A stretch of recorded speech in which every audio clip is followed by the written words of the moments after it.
Hello, it's Spoofer RAVENBERG here. I've just got off me currach. I was out gathering a bit of seaweed, and I'm here on a shingle beach, a pebble beach here on this Sligo and Leitrim border.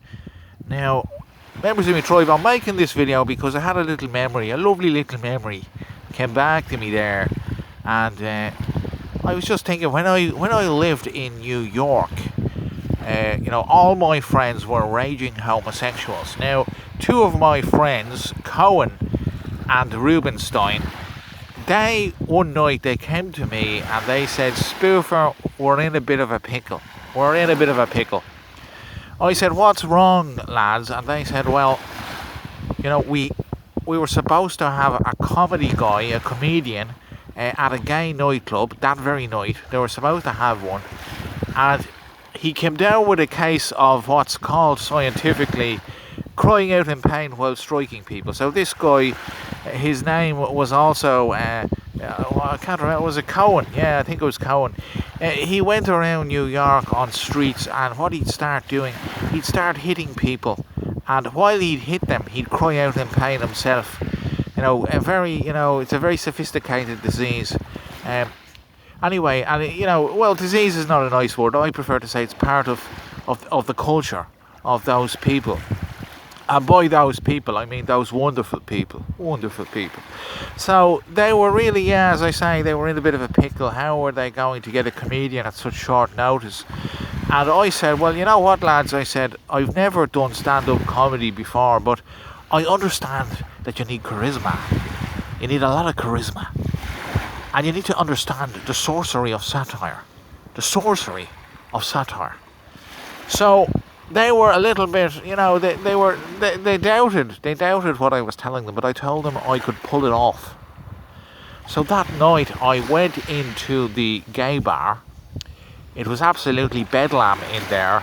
They were, going around bollock naked. They were humping everyone. They were humping everything. Very, very interesting, very artistic. And I got up on the stage, and the man who, shines the light on you, he forgot to turn on the light. So I was standing in the dark. Then finally he did turn on the light, the circle of light. And I stood there in the circle of light, members of my tribe. And I waited for the homosexuals to calm down. When they calmed down, I then said, "Okay guys, it's time to start." And what I did, very original, I lifted up my arm, I pulled back my sleeve, and I pretended that I was looking at my watch to see the time. And I said, "Yes guys, it's time to start. It's now 2 hairs past the freckle."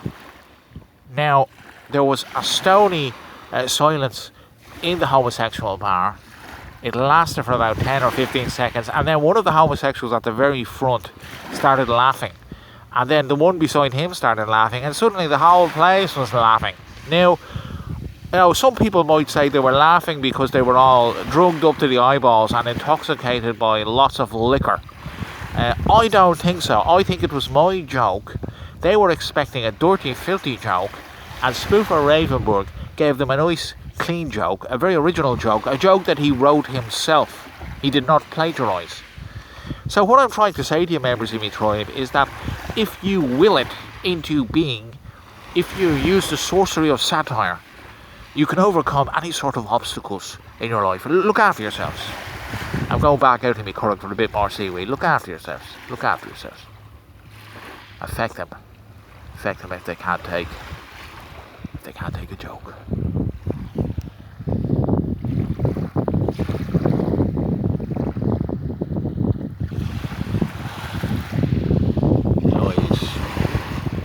Lies.